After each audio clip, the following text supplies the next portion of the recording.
The sun hung low in the sky above Willow Creek, a peaceful suburb known for its manicured lawns and friendly neighbors. Yet beneath the surface of the idyllic community bubbled a tension that would soon erupt into chaos. In a lavish home that overlooked the shimmering pool in the backyard, an unlikely confrontation was brewing. Deborah Thompson, the HOA president, was known for her overbearing nature and indignant assertiveness. Coming from a long line of residents who had held the position before her, she took immense pride in the control she wielded.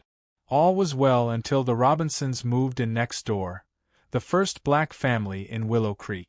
James Robinson, a successful architect, and his wife, Sarah, worked hard to create a welcoming environment for their two children, Belle and Marcus. While most of the community adjusted to the Robinsons' presence, Deborah did not. Fueled by prejudice and bitterness, she made it her mission to find fault with the new family, regularly imposing petty fines for trivial infractions, from improperly placed lawn decorations to noise levels on weekend night. It began innocently enough, with the Robinsons simply enjoying their new home and their pool on a sunny afternoon. James and Sarah had invested much into their backyard, creating a sanctuary for their family. Deborah, ever vigilant, soon took an interest in their pool, often peering over her fence, her hawkish gaze assessing every splash that originated from the Robinsons' side. "It's a shame they let their kids run wild," she would mutter to anyone who would listen at the HOA meetings. The resentment within her began to grow as she noticed her neighbors enjoying their lives without a care in the world. One day, emboldened by her HOA authority, Deborah decided to pay a visit without an invitation. She strutted into the Robinsons' backyard, wearing her signature straw hat that cast a shadow over her scowling face. "Kudos to you for keeping up with the community after all," she said, feigning politeness as she eyed the sparkling pool filled with laughing children. James, caught off guard, responded politely, "Thank you, Deborah.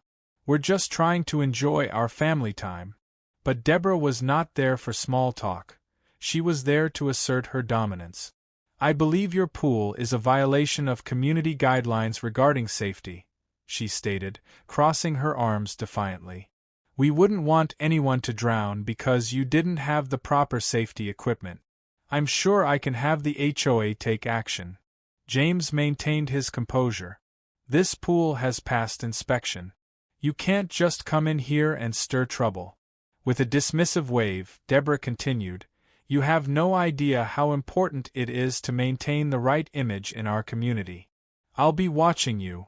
After weeks of Deborah's relentless scrutiny, an incident occurred that would change everything.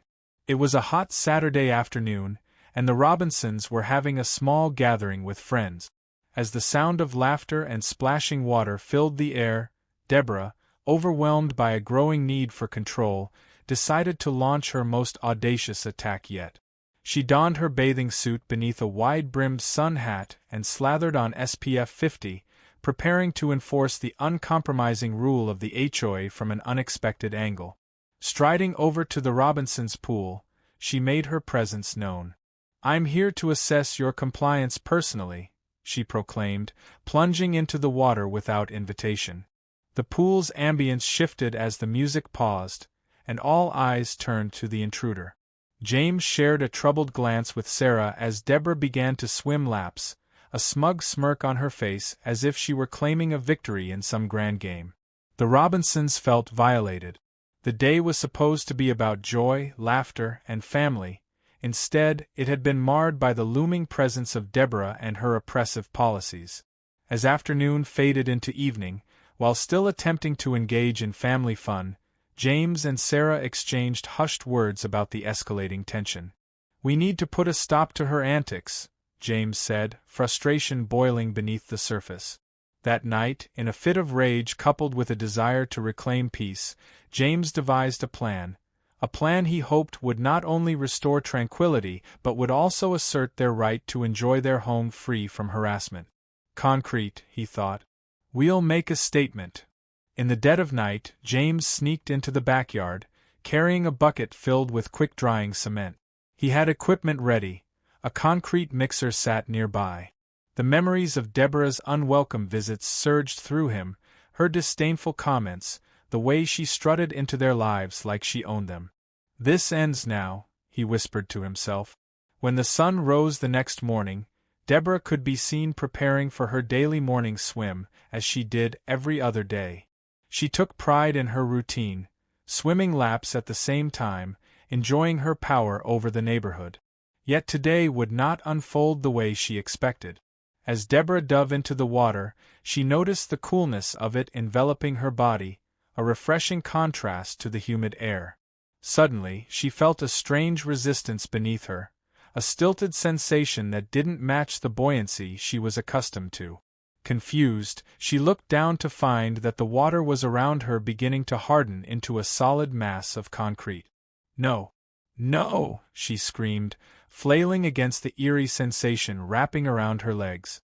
Heart racing, she attempted to swim back to the edge of the pool, but the concrete was taking effect. Rising quickly, her movement hindered as the water transformed beneath her. The sounds of splashing drew James and Sarah to the scene. They stood on the edge of their property, mouths agape as they witnessed the chaos unfolding. Deborah, now struggling against the concrete that was sealing her fate, fought to stay afloat. The neighborhood erupted in commotion once they learned of the unfolding tragedy. Some neighbors rushed over, alerted by Deborah's screams and the chaos at the pool. By the time emergency responders arrived, it was too late. The pool had been partially filled, Deborah entrapped in a mini maelstrom of cement and despair. The ambience turned frantic as responders worked to pull her from the depths of insanity she had created. They managed to free her before serious injury could occur, but the ordeal left its mark. As she was taken away on a stretcher, she shouted accusations against the Robinsons, blaming them for her predicament. "Deborah, stop. This was not about hurting anyone," Sarah shouted, standing by her husband. But her voice was drowned out in the cacophony of people talking, panic spreading through the neighborhood. News of the incident spread like wildfire through Willow Creek, and the community was polarized, some siding with Deborah, who played the innocent victim, while others saw the light of injustice that had sparked the chaos. Days turned into weeks, and Deborah's screams echoed in James' mind. In a twist of irony, the very community she endeavored to protect turned on her, judging her for her role in the escalating drama. Deborah faced charges of trespassing, harassment, and endangerment as she lay in a hospital recovering from the shock of the incident. The community was split. Some felt she deserved everything that had happened, while others rallied around her, believing every member of the neighborhood deserved a second chance, her race and privilege insulating her from the full brunt of justice. At her trial, the judge addressed the complexities of the case. "This isn't simply about the choices of one person, but rather a reflection of a community's spirit and will to confront prejudice." The gavel fell, and Deborah was handed a sentence of community service within the neighborhood she had once tormented. Upon her return, her presence loomed ominously. The community greeted her with skepticism. James and Sarah were approached frequently about the incident, some blaming them for the chaos and others commending them for standing their ground. As Deborah scrubbed graffitied walls in the community park, she couldn't help but feel the weight of her past decisions. She began engaging with residents, listening, and coming face to face with the very people she had once disdained. Gradually, the animosity dissipated. As Deborah faced her reality, she connected with James, Sarah, and others, developing a strange new friendship, a begrudging respect for the family who had challenged her power.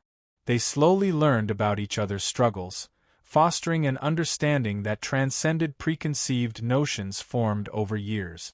In a poignant twist, Deborah organized a neighborhood gathering, a barbecue meant to mend fences and bring the community together. Many came, some hesitant, others excited at the prospect of reconciliation. James and Sarah arrived, uncertain of how the event would unfold. But Deborah's transformation was palpable. No longer the aloof and domineering force, she engaged everyone with humility and respect. As the sun set, James stood by the buffet table, listening to conversations flow, the laughter of children reminiscent of the joy that should have prevailed before the storm. Looking over to Deborah, he saw a flicker of understanding reflected in her eyes. Maybe we can learn from this, James thought. Maybe this chaos can become a catalyst for real change. In the months that followed, Deborah's commitment to connecting with her community solidified. She established workshops to guide neighborhood engagement, promoting conversations about race, privilege, and understanding. The power dynamics shifted, and the neighborhood began to heal, forging a new narrative, one not marred by conflict but united in learning and empathy. As Willow Creek began to unravel the prejudice of the past, Deborah and the Robinsons emerged as unexpected leaders, advocating for racial justice within the community. A neighborhood once riddled with division now embraced the beauty of diversity, recognizing their strength in unity. The story of the fateful pool incident became a lesson in transformative justice, reminding everyone in Willow Creek that change is possible, even amid the darkest of shadows. Through hardship, they learned to confront their biases and build a community grounded in respect and the value of each neighbor. As James, Sarah, and Deborah walked side by side at the annual neighborhood picnic, they reflected on how far they had come. The pool, now filled with laughter instead of concrete, echoed testament to their shared experience. And for the first time, they were able to swim freely in the waters of understanding, no longer constrained by the weight of prejudice but buoyed by their commitment to a better tomorrow.